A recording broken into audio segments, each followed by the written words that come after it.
The ongoing drama within Wendy Williams' family has taken a fresh turn as her son, Kevin Jr., has stepped forward to shed light on the ongoing turmoil between his mother and his father, Kevin Sr.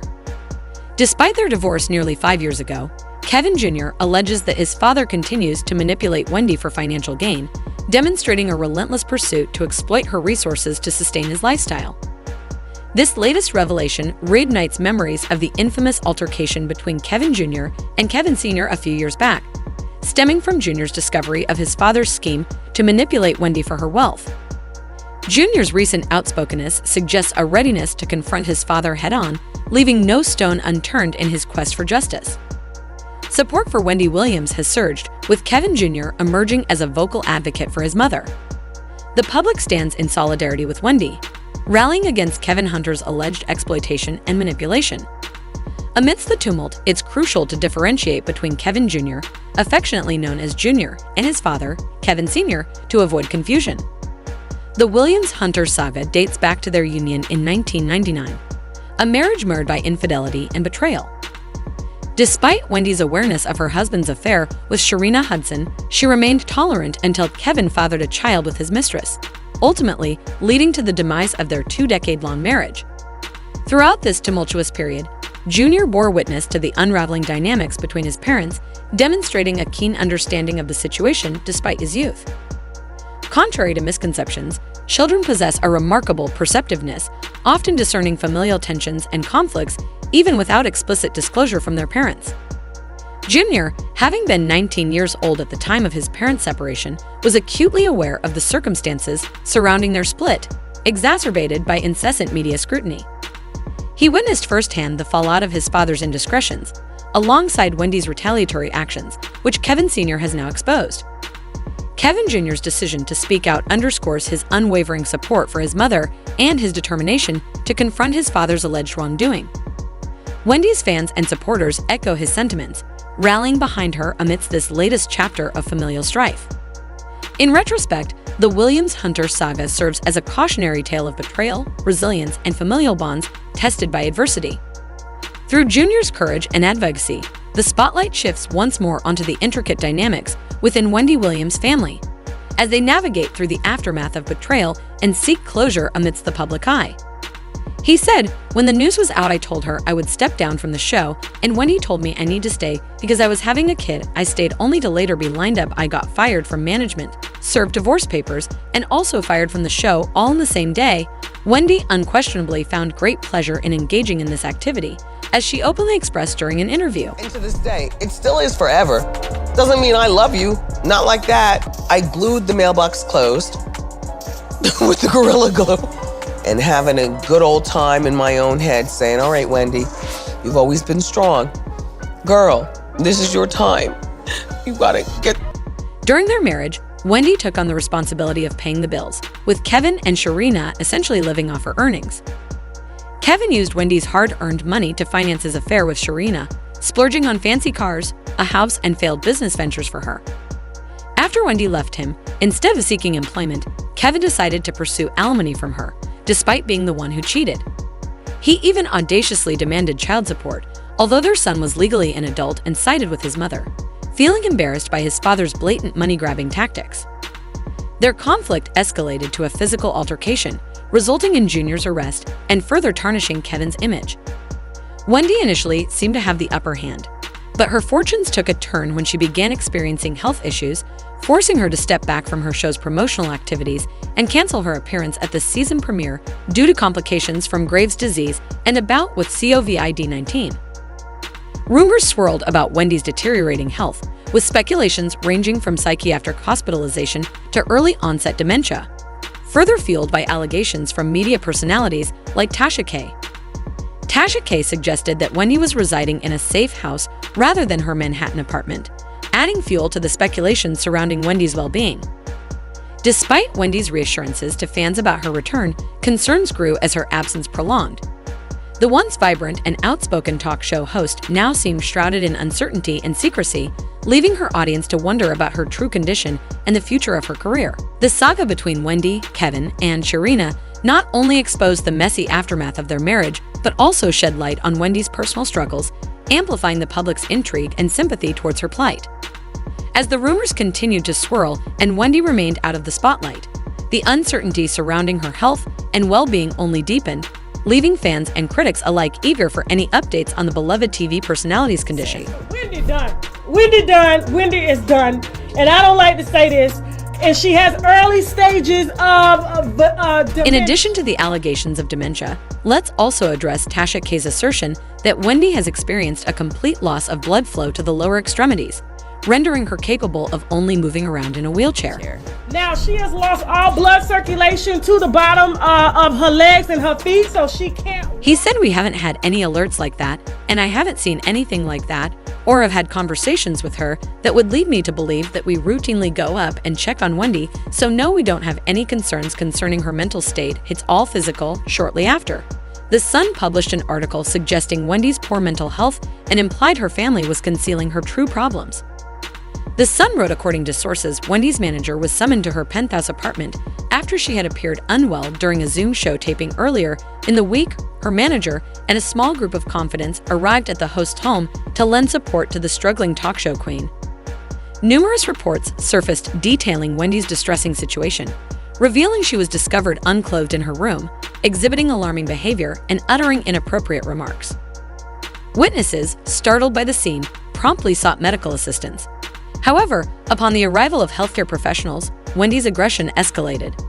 She was subsequently hospitalized for several weeks, facing a tumultuous period marked by declining physical health and the cancellation of her show due to her prolonged absence. Efforts to salvage the show were made throughout the season, with guest hosts temporarily filling Wendy's role. Yet, as the season concluded, it became evident that Wendy's return was unlikely. Her condition continued to deteriorate, leading to her admission to a wellness center for treatment. During her absence, there was little communication from her camp. Upon her return, reports suggested that those around her were pressuring her to resume work prematurely, driven more by financial motives than genuine concern for her well-being. Despite her unfit state, they urged her to pursue new television opportunities, including reality TV, solely for monetary gain. Finally, Wendy's son addressed the situation, revealing the exploitation she faced at the hands of individuals who should have prioritized her welfare. In an interview, he condemned the manipulation orchestrated by those close to her, emphasizing their betrayal of trust and failure to protect her. Overall, Wendy's narrative is one of exploitation and neglect, highlighting the ruthlessness of those motivated solely by financial gain, even at the expense of a loved one's health and dignity. And in the interview, he said, "I know there are all sorts of things happening that I know in her right mind she would never agree to, as hard as it is seeing her being taken advantage of. I know that if I'm making sure she as a person is okay, that is the important thing." It's evident that Junior harbors a deep affection for his mother, and it pains him to witness her being manipulated and exploited.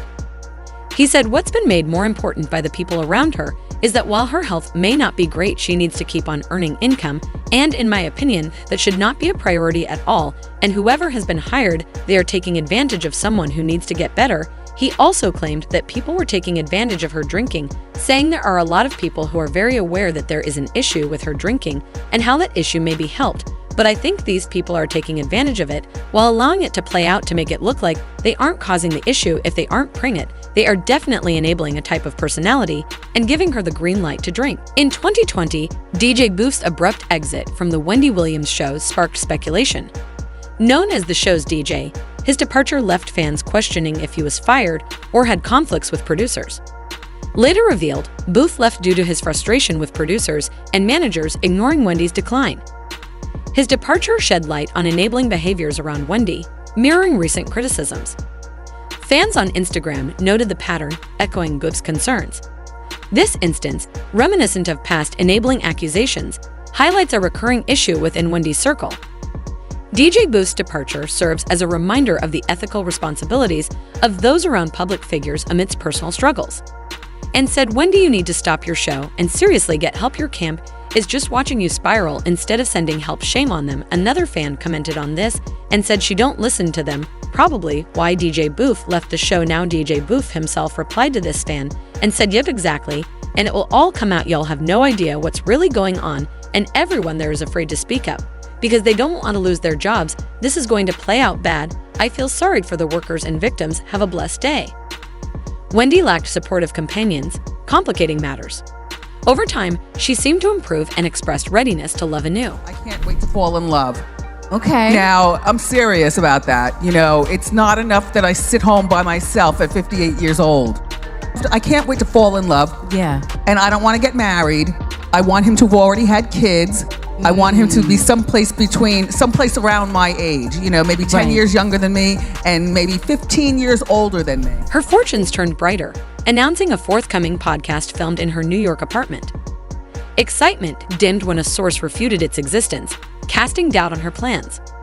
Source said there is no podcast. It's strange because she is saying there is no podcast, but is also telling people she's going to return to TV. It's hard to figure out what is based in reality. Supposedly, her sponsors had chosen to withdraw their support at the 11th hour, prompting Wendy to engage in another bout of binge drinking. According to Page 6, she drank her way from Fresco by Scotto in New York City all the way to Gay Bar the Townhouse.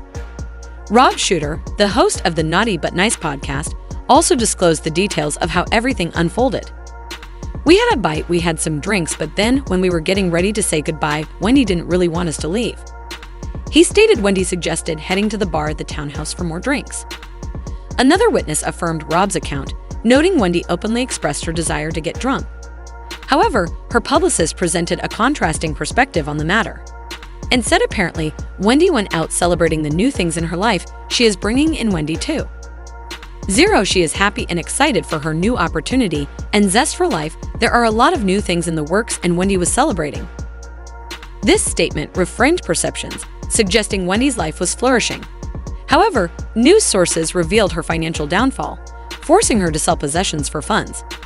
Wendy has been calling people asking them to help sell all her stuff. She is asking for recommendations on places that can sell furniture for you. The insider added that in her preparation for her move, she wanted to see how she could list items in her home, which could potentially include her iconic purple chair among other keepsakes. Once again, her publicist tried to spin this, saying, Wendy is getting rid of items for spring cleaning. This is what people do this time of year. It's a new chapter for Wendy. And she wants new things. This is a common gesture people do, and Wendy is no different. It is out with old and in with the new. Wendy's publicist diligently revamped her image, achieving success. Around this period, they hinted at plans for her reality TV debut. However, her family, led by her brother, adamantly opposed the idea, halting the proposal altogether. He said this is not a woman who is in the right frame of mind to get a show going. Why are you even here? Do you see the condition she's in? Does it look like she's ready to start a podcast? For goodness sake, it doesn't. He voiced worries about the impact of the reality show on Wendy post-recovery, highlighting valid concerns about her confronting the world's perception of her lowest moments, indicating thoughtful consideration of potential consequences. He said whatever they do with it, they're going to do. It's going to be sad. I can't blame Wendy for anything. I want her to get better. She is not better, so I can't be mad at her for any of this. So it comes out, and what happens if Wendy is doing much, much better, right? Who wants these kinds of memories? He emphasized the importance of Wendy being in a clear state of mind before deciding on a reality TV show or returning to work, prioritizing her well-being and readiness to share her story with the world. He said, why couldn't she just get better all the way and then do something? She can't be contemplating nothing because she can't think it through, so other people are thinking things through for her, and all this time, she could have been down here recovering. He spoke truth, genuinely concerned for Wendy's well-being, shedding light on her health and the team's motives. His words affirmed suspicions of Wendy's fragile health and exploitation by her team. Yet, her team refuted claims, asserting Wendy's eagerness to return to work. After taking a long break, Wendy feels some of the best days of her life were in media. She has been in media since her early 20s and wants to turn to what she loves. Getting back to what she loves is something that is important to her. After the prior turmoil, Wendy faced more mental health challenges when Wells Fargo locked her account, citing her state of mind, mirroring Britney Spears' situation. Fighting the bank for access to her funds plunged her into deeper financial crisis, with her income halted. Though she had some savings, the bank withheld her money. Adding to her woes, her ex-husband sued for unpaid alimony, accusing her team of deceit. Wendy was in rehab, and these people just stopped depositing my money cold turkey. These people have tried to starve me out. At the end of the day, I earned that money, and I'm not letting them take it. I know she is not in a good place, and she is surrounded by people who are taking advantage of her condition, including this so-called guardianship. It's ironic how he condemned others for exploiting her when he did the same in their marriage, depleting her funds for his affair with Sharina, dropping almost $1 million on a house for her, and starting 5 businesses. When Wendy cut him off, he resorted to a lawsuit, but the court dismissed it due to their alimony agreement. As for Kevin, karma caught up with him as he confessed to going broke and publicly begged for money.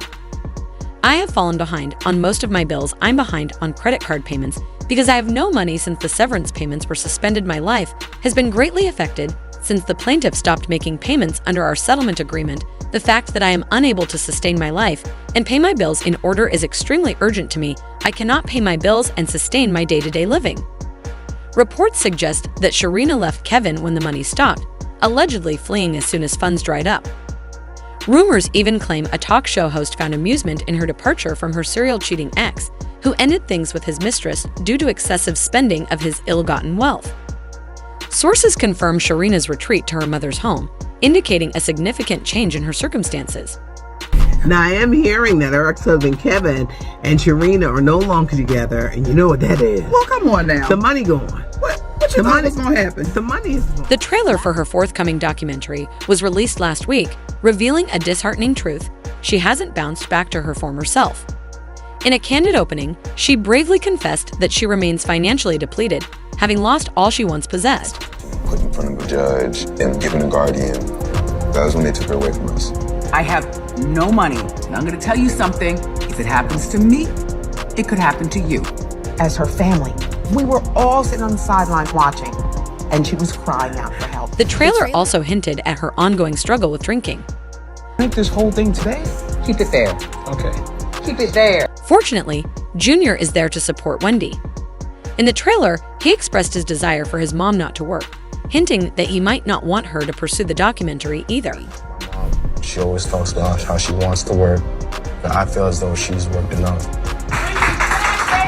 She has people around who are yes people and allowing this. He further alleged that the court-appointed guardian wasn't adequately attending to Wendy's needs, potentially exposing her to exploitation. The guardian has not done a good job of protecting my mom. My life. Right now, she's weak and vulnerable, and she needs to be around people who aren't going to take advantage of that. I have no friends. In a revelation beyond the confines of the documentary trailer, sources intimate that Junior's relationship with his father has soared significantly, with Junior holding his father accountable for all the hardships endured by Wendy. Allegedly, Junior posits that Kevin actively encouraged Wendy's alcohol consumption during their marriage to facilitate his manipulation for financial gain. Even post-divorce, Kevin purportedly persisted in exploiting Wendy, pressuring her for alimony and child support, demonstrating an unabashed fixation on monetary acquisition. The final blow came with Kevin's lawsuit against Wendy amidst her well-publicized struggles with Wells Fargo, showcasing a callous prioritization of money over familial support. This pattern of behavior has driven a deep wedge between father and son, casting doubt on the prospects of reconciliation. The catalyst for this rift appears to be a confrontation 2 years prior, wherein Junior vehemently opposed Kevin's continued exploitation of Wendy. Junior's unwavering loyalty to his mother underscores his resolve to confront any challenges posed by his father, with fans rallying behind him in solidarity. And they left comments saying Lil Kev has numerous reasons for dropping Big Kev. This boy has been humiliated, embarrassed, and not to mention hurt, as well as his mother. I'm surprised Lil Kev didn't do more. He probably has zero respect for his father since all of this stuff is playing out in the media. Him having a whole baby on his mother is embarrassing, and he has the balls to try to tell his son how to live his life. I don't condone hitting your daddy, but I kind of don't blame the young man either, and at least Kevinger is nothing like his dad. Junior is almost done with college. Senior is a big damn nothing. You go, Junior. Proud of you. Please share your thoughts on Junior speaking out against his father in the comments below. And we'll see you in the next video.